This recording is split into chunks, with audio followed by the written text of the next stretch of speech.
are listening to Pub Royalty Queen Podcast, a place to empower women of color in the music business.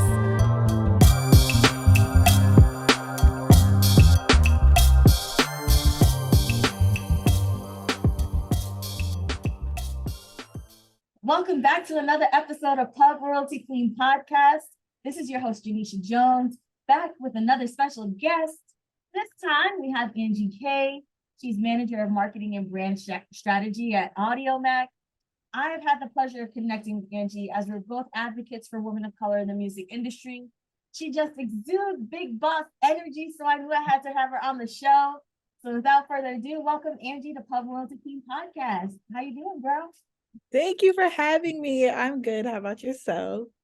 I'm doing great now that you're on the show. I feel like I've been wanting to get to know your story. I think you'll have a lot of insight to offer to young girls wanting to enter into the business. So why don't we just go ahead and dive right in? Tell us about your journey through the music industry and what roles led you to becoming manager of marketing and brand strategy at Audiomack. So my journey was one that I didn't expect to get into music. So originally I grew up like, I'm going to be an next Oprah. And that's it. Like, I want to be on television and I'm going to be a personality. And I believed it. I still listen. I love Oprah. But so at the time when I went to college, I went to William Patterson over in Jersey, and I got it. Yes, Jersey girls. I went to like their TV program. So they had like a great comm program. And I was just like, this doesn't fit me. And then I found out like they have an amazing radio station. So I said, okay, I'll go check it out over there. And I didn't get in. I didn't get into the radio station. I put in an application, it didn't work. I think I put in an application the next year, still didn't get it. So I'm just like, what is going on here? I met someone who happened to work at the radio station. She was like, hey, like, she's like, you're trying to get in there. I'm like, yes, girl, I've been semester after semester. She's like, okay, come in. I'm going to introduce you to them and everything. And so after that, like, it's a 5-week program to get onboarded. They had 2 weeks left, but they still brought me on. So I created like my own show there. And I just started, I was like, well, what can I talk about? And I was like, I like music. So I guess music works. So I was like, let me just interview some of these artists, local artists. And so that's kind of how I got started, my name and everything. And I found out, my sisters told me about something called the WEEN Academy, the Women in Entertainment Empowerment Network. And so they're like, you should audition. It's for women of color who want to be in the entertainment industry. So I'm like, okay, I guess I'll go out and do it. I did it, and I got to the last round, then I didn't get in. And so I was like, oh my gosh, like, I was hurt, but I'm like, okay, I'm going to still try again. I'm going to go again and try again. So I went for a second time, then I ended up making it into the academy. And that was amazing. It was like my first introduction to just the entertainment world in general, like what we would really have to go through, right? As women of color, just having different professors every day. So that was amazing. And then from there, I finally was like, okay, I understand the importance of an internship. So I'm probably going to get an internship. And I was trying, and I ended up getting one for like Hot 97, the new movement. So I was blogging. All I could get was like, I was just a writer. Said, okay, I'll do all these hip hop stories. That's fine. And I kept telling them like, hey, I really want to like interview artists. So they're like, okay, we'll try to implement that too. So they allowed me to interview some artists. And then I ended up switching to the Rap Fest, still writing. And I'm just like, this is not what I want to do. Like, I'm getting a little bit of half, but writing is just not for me. I ended up seeing opportunity at Universal Music Group for the brand partnerships department. I just wanted to get into the music realm, really. Right. And so a label, why not? I had no idea what brand partnerships was at the time, but I was just like, okay, at least let me be in the building. And that was amazing. I loved it. My superiors, everyone was just great. And I learned a lot. And then after that, shortly, I got in. I finally got accepted. Mind you, this whole time I was applying to Power 105.1 because like my dream was to be an intern there. I was like, I love the breakfast. Like, I just want to be there. So I was getting denied every semester. So this was like my 4th time applying, and it was right after UMG, and I ended up getting accepted. And so I was ecstatic, and I was just like, and mind you, this is my last year of college, my last semester of college. So I got the internship, and it was great. I ended up working with Angie Martinez's team, and this is one of my idols. So it was, Angie Martinez, right? On her name, okay? Right, exactly. So it's Angie with Angie, and I'm just like, oh, this is gonna be this is like at that point, when I got there, I'm just like, I'm going to be here forever. Like, this is kind of the lane I want to go into. But also, at the same time, I was learning so much, and I was kind of like, I don't really see the opportunity for a full-time job though. Like, I knew there was just no openings or anything. And so that's what I was gearing towards, because it was my last semester. Then the pandemic hit. So all of us had to start working and interning remotely from home. And so that was like hurtful, because I'm like, oh, they already accepted me as a summer intern. And now that's not going to happen, because what is COVID? Right. We all didn't know. We're like, it's going to be our life forever. So many different ways. And it kind of is also part of the course of like learning to be flexible, right? Because you never know what you're going to be dealt in this life. So sorry, didn't mean to. No, literally. And that's what that taught me too, because I think that I was really like honed in on, okay, I finally got an opportunity at where I've like dreamt of, right? And so I kind of planned my life out, but it was kind of like God saying, haha, I gave you a taste of what you thought you wanted, but that's not what I want for you. And so it was like, I'm literally going to remove you and put you into another place, and where I feel like that's the journey for you. But don't be mad, because I showed you the life that you asked for, and you're realizing that's not what you wanted.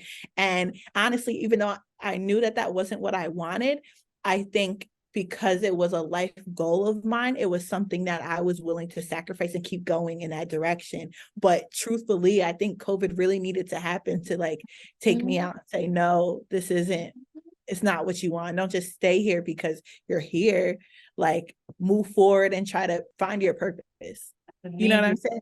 Find your purpose. So yeah, so through that, I was blessed. One of my sorority sisters called me, and she's like, hey, I work at this place called Audiomack, and they're hiring, and I think you should apply. I'm like, girl, I didn't even graduate. They're not going to take me. She's like, you have so much history in the industry already. Like, you've done everything, you know, you've interned everywhere. You're a hard worker. Like, just go apply.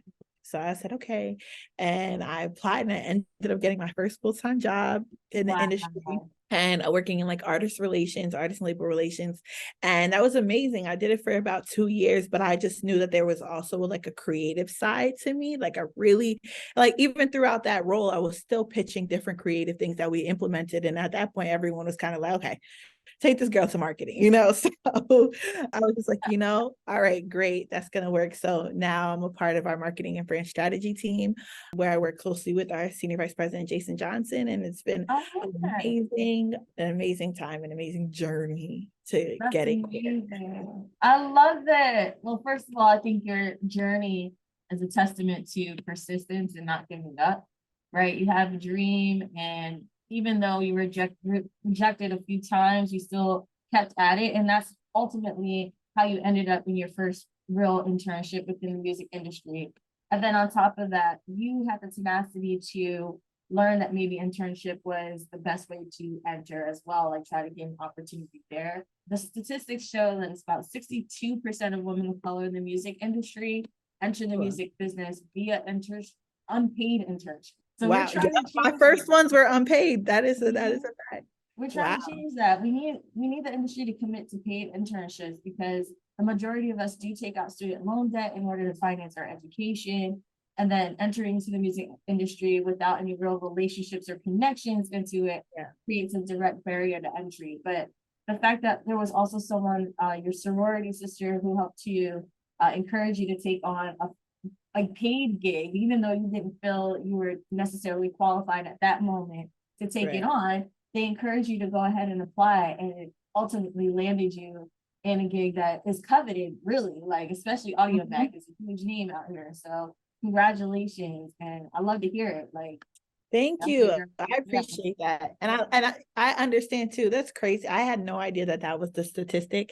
And honestly, I think it's because we have that, like, that hustle mentality that we just got to get in whichever opportunity we do get. Once we're in the room, we'll just, like, you know, go for it. And I think that that was the mindset for me. But I will say, with someone who has held paid internships and, like, I've done free work, the paid internships were so helpful. Like, as a college student, especially because I lived in Jersey. So I had to keep going into the city back and forth. And so it's like, if you want me here all the time, and then technically I gotta pay my way over there. I need to figure out, then I need another job. And now I can't devote my time towards the internship like I want to, because now I'm focused on trying to make money to even, be able to That support is it. such an interesting perspective, like beyond the fact that you're working for free, it's almost like you're paying to work because you do have to pay your transit or your commuter fees. You do have to pay for lunch when you get there. You do have to still find a way to pay your bills if you're living, if you're in college, that's one thing, but if you're like paying rent while you're interning in these expensive ass cities to live in, it's a challenge. Like I had a similar situation. After I graduated college, actually while I was getting my master's degree, I had moved back in with my parents in Pennsylvania, and I had to take the bus from Pennsylvania to Willowbrook Mall in New Jersey, Wow. and then take the city bus from Willowbrook to the city, and then take the train, the subway to where I needed to get stopped in Midtown. So, and that adds up. And That's a lot. And even that too, like, I don't even think people understand, because I'm sure you were even younger when you were doing that. You said you were with your parents. Like, that's still unsafe being there at night and having to take this public transportation. Like, nobody really understands the things that go on. I had to really teach myself. It's a grind, and you have to be hyper aware of your surroundings, and then you're hyper aware of how people are receiving you in that space, and also you're learning how to navigate, right? Like, what are the right questions to ask? How much authority do you actually have over the projects that you're given? There's so many different layers to interning, but I'm glad that you've had the opportunity to experience both sides of the spectrum in terms of paid and unpaid. I've only ever had unpaid internships. So wow, that's late. Girl, I don't even think now you can do that. Well, I mean, you can. In New York, I think it is a law now in New York that they have to commit to paid internships. So it's a good thing.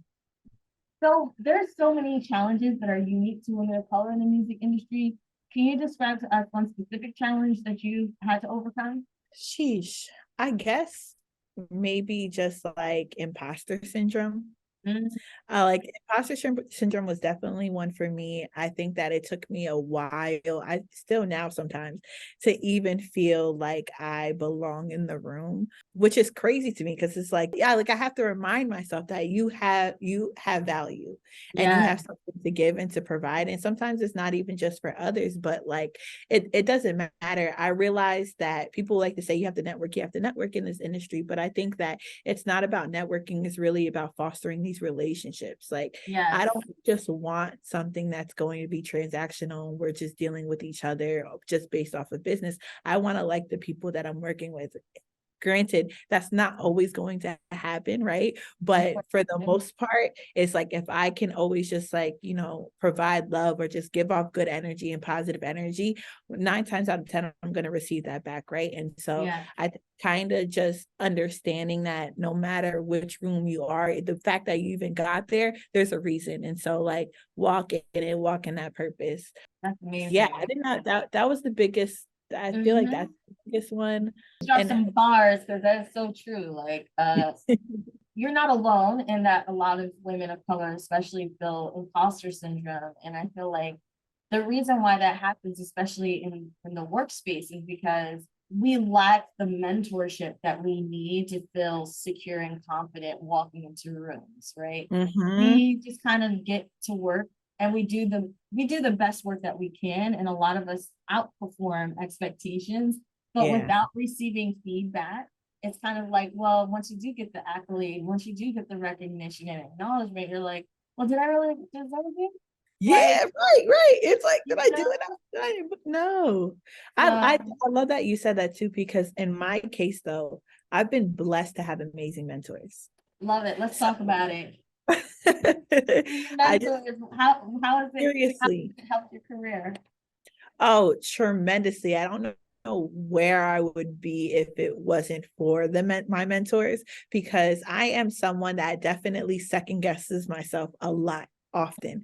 And it's like, I know I'm destined for greatness, you know, God willing. I feel that. I genuinely feel that. I know I put in the work to be great and to reach all the goals that I want to accomplish. But sometimes there's just like, you know, that feeling of maybe did I do enough, or I just need to do better. And I think that my mentors have allowed to give me that reassurance that I needed most times, because it's like they are able to tell me I've been through it. You can't tell me anything that I haven't gone through that you're going through right now.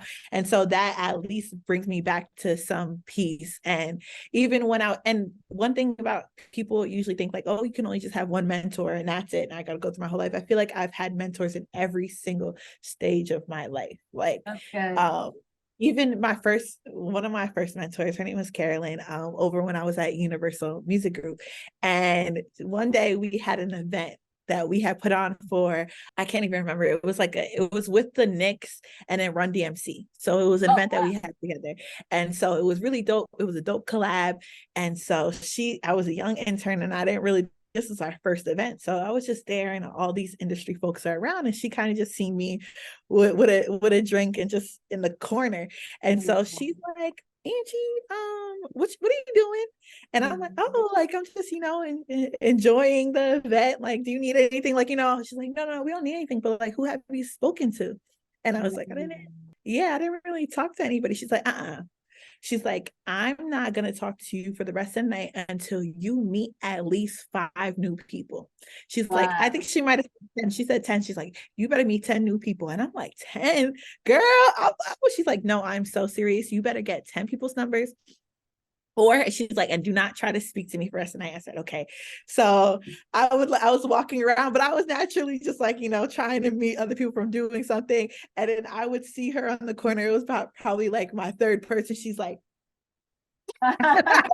cracking up because she had to get out my shell. Yeah. But she forced me to get out of my shell and was just like, listen, when you're at these places, it's good to meet people, meet different people. I ended up meeting a girl that I went to school with too. So we didn't even realize she was at the internship as well. And then so we kind of just became mad cool. And like, she helped me actually reach out to somebody for my next internship at Power 1051. So it was like an amazing moment there, because I realized like, oh, wow, she cared. First off, she cared, you know, to go her way and say, no, I want more for you. So that was great. Like, I realized after that, these women, I just want to take a piece of every single mentor I have, and what they give to me, I want to provide to others. Amen. Yes. So do you currently mentor? Do you have mentees that you mentor? So at the moment, no, but I've done different mentorships. So and I help others. I actually just did one with Your Girls Club. It's a group called Your Girls Club last week. And so I met with some of the girls and just had like different conversations with them about like my journey and how it was. And they all just like reached out to me. And, you know, I still keep in contact with a lot of different people that I've had over the years, but I just try to be as much as a help that I can be. And that's one of the reasons why I'm starting a podcast called Intern to Industry with one of my best friends who I've met interning, because we really just want to tell like our stories as women of color in this industry and how we can give back on basically just even bringing different execs on board to tell their stories, so that you can know you're not alone. And these are the different paths that people have taken. And these are some of the struggles that they have gone through, and just kind of inspire in that way, even if it's not being able to be on a one-on-one. And I'd love to be on your show, and not to plug myself. Oh, girl, yes, we can make it happen. We're gonna make it happen. 100%. That was amazing. You just dropped some major bars. So my next question is, what would you say was your mama I made it moment where you realized you were headed in the right direction, and what attributes do you contribute to reaching that point? I would say my mama I made a moment, kind of how I touched on it earlier, was just being able to finally secure that internship over at Power 1051, because for so long, even in high school, that was a huge goal for mine. But I think that it meant more to me because I am Congolese. My parents are from the Democratic Republic of Congo, and they didn't understand me wanting to get into music or being in this industry. So it was a little difficult to try to get them on board to even major in communications, like, because they just wanted, not even to say that this wasn't enough, but you know, they want their children to get into a traditional career that will allow stability, right? So they know no matter what, they'll be fine. And just in this music industry is definitely very tricky, and you just never know, right? You're going out on a limb. So it was definitely hard for them to accept that. And I think once I got my internship at Power and they saw me post a picture, so I posted a picture of Will Smith, and my dad just went crazy. He was like, what? He sent it to the whole family. Like, look at my daughter. She's famous. Mind you, I was cracking up like, yeah, this ain't even half of what I do. They had no idea what I did, but they just knew I was in the room. Right. And it was just so funny to see my parents supportive.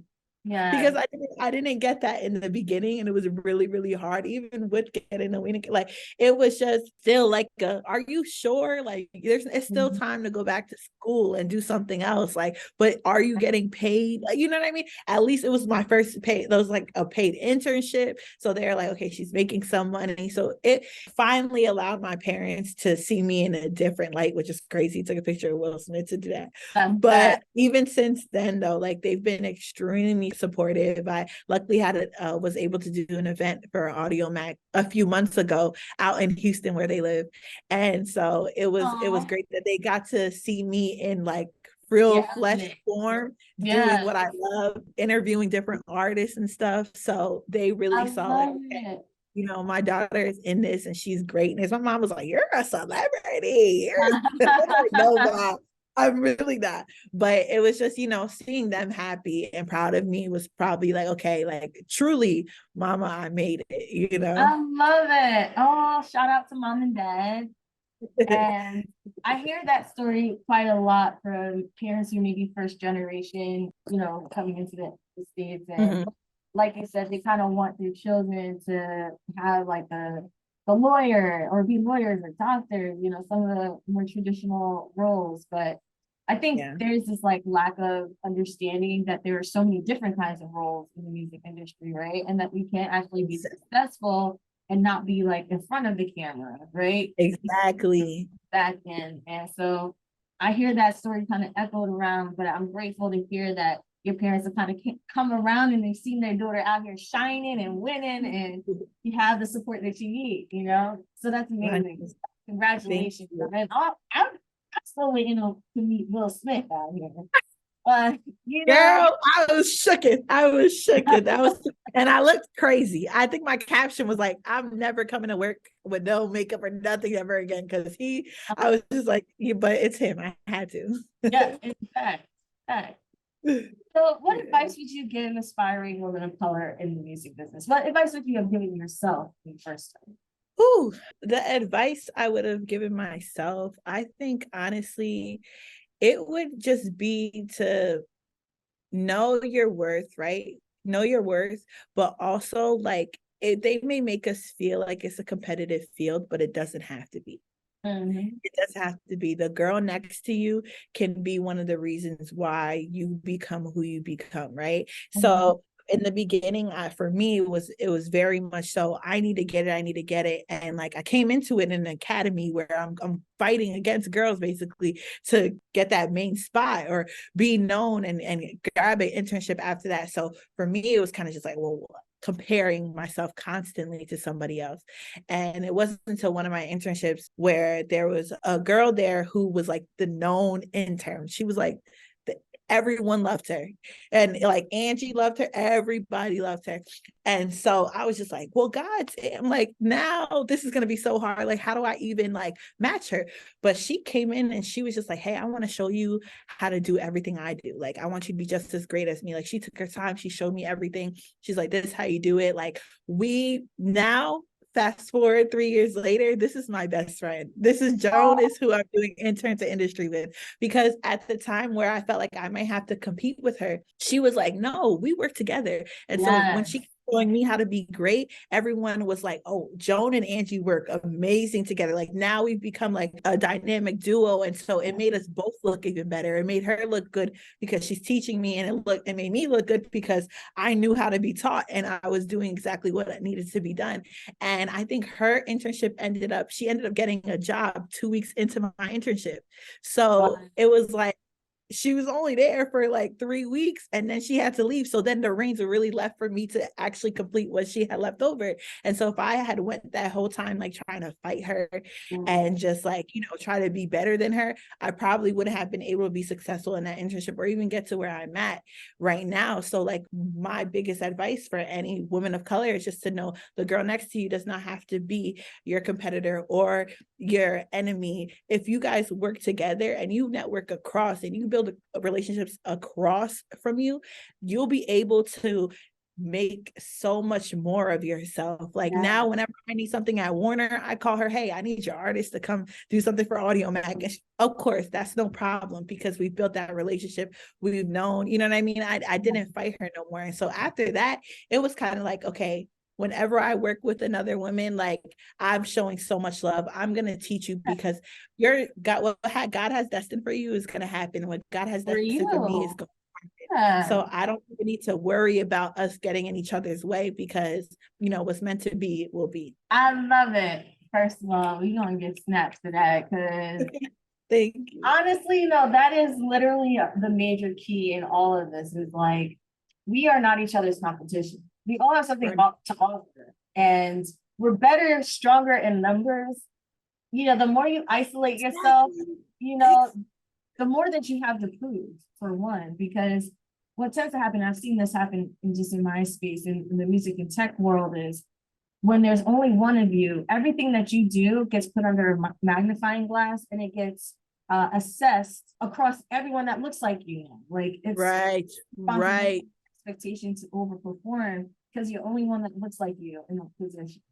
And so when you have more of us in those spaces, now the industry can look at us as a whole. Oh, okay. First of all, we're not a monolith and we all have different skill sets. We all have specialties, and we're stronger together. So I love the fact that you had that experience and that you shared that with us because I think a lot of us need to just hear it can happen, Right. It can happen. That's what I'm telling you. And you're not always going to get the best of the best, right? Some people really are still in that mindset and you may have to do it, but it's how you handle the situation. It's how you continue to spread the love and just be a positive room. Like that's what matters. Oh, I love it. It's kind of stuff that give me chills. Like I'm excited for the future because if we can get it together now, like who knows what the next generation. Know what I'm saying? I wish people would have told me that so much earlier on. What I could have gone way further and had less anxiety. That part. Yes, mental health is important. So what are some common misconceptions that people have of women of color in the music industry? I would say misconception that I have dealt with is that I have all the answers for Black people. So which is crazy because you do want us in the room and I want to make sure that whatever happens is reflected on us. But sometimes it's okay. That's because so I went through this actually one of my previous jobs and I got on a call with someone. So I hadn't met them and they were like, okay, we really need to do an initiative that is for Black POCs. That's how they said it. They're like, we need Black POCs. And so I was like, Black POC, that doesn't even make any sense. And all they just kept saying is just like, it needs to be for POC and women. And I'm just like, I've never heard someone say POC so much in my entire life. Just off that call, I was cringing, And then they're like, well, Angie, since you're a woman and you're a POC, what do you think we should do? Oh, wow. Girl. And so for me, and I was younger too, and I'm kind of just like, but I already felt uncomfortable. Like, just feel uncomfortable. And like you go to when stuff like that happens, right? Yeah. And you're just looking for somebody to be like, hey girl, that's not the way to ask her. How you could have literally just asked her, what's her opinion? Does she have any thoughts? What's going on? But to like point it and bring it out there. And now I have to be the spokesperson for all of us. I need to make sure that all of, you know what I mean? It was just a lot of pressure. And I think, yeah, that's a big misconception that we're just going to know, we're going to have it off the bat, and our idea is going to be the amazing idea. And you know what I mean? And granted, it's great to be valued and listened to, but sometimes I think that there's a way to go about it. Yeah, because a lot of times it can seem performative. The fact that you're in that room is for that specific reason that they're looking for, right? And not other talents that you have to offer, right? I do believe there's an add value to being a person of color. Any kind of diverse perspective adds value. Right. But to be the only person that they are targeting for a specific message or wanting to make sure that they're on the right side of history or whatever it is, that's really unfair, and it is uncomfortable to be placed in that position. Exactly. And I feel like the only way to get over it is to hire more of us, that we can really be in the room and have that conversation about what works for us and what's best, and have different perspectives. Yeah, because not all Black people are the same. Not everyone has come from a city life. You know what I mean? Not everyone has come from a one-parent household. We're all different, and we all live different ways, different ways. So we can add so much more to the conversation just based off of our experiences in general. And that's also I'm glad that you touched on that, because someone else did mention that too, like being placed in the urban category as if we didn't know how to promote pop, and since we didn't know how to promote country, right? All these other genres that exist out there. So I'm glad that you pointed that out. I think other people will definitely resonate with that. Mm-hmm. So in what ways can women of color advocate for each other in this competitive field? I think kind of like how I said, the best way is to advocate for one another and to hire one another. A lot of my opportunities have been because of women of color. And so I'm extremely blessed, and I don't take that for granted. I think even just taking that moment to instill what you have learned to another person, it goes a long way. It goes a long way. So, well, I look forward to hopefully having you as a member of Joint Foundation, so we can get some more of that enlightenment, so you can offer some mentorship, but also so you can get the resources and tools that you need also to feel empowered and supported here. So also, I just want to thank you for being on the show. I definitely learned a lot about you and your journey, and I feel like it's definitely going to inspire other women of color to find their space in this industry. What can we expect from Angie in the future? What are you actually really excited about right now? I'm excited for the launch of my podcast, Enter to Industry. Please look out for it. It will be launching in April, where I'll be interviewing different music execs and just hearing their stories and having them, tell the ins and outs of how it was being an intern and how it was transitioning into being an industry executive. So I'm very excited about that. I'm excited for this to launch as well and be here. I'm so happy that you've allowed me to be here. And I'm just excited to do the work and be able to inspire others. Amen. Well, again, thank you so much, Angie. So where can people find you if they want to connect with you? You can find me at 2_ Angie K. So it's ANGIEK on Instagram, Twitter, all that good stuff.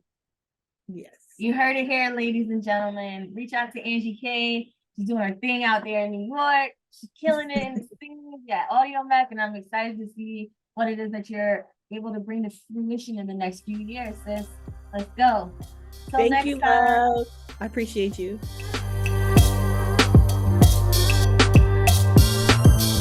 Remember, stay positive, inspired, and true to yourself. Go out there and kill it. Thank you for listening. We'll see you next time on Pub Royalty Queen Podcast.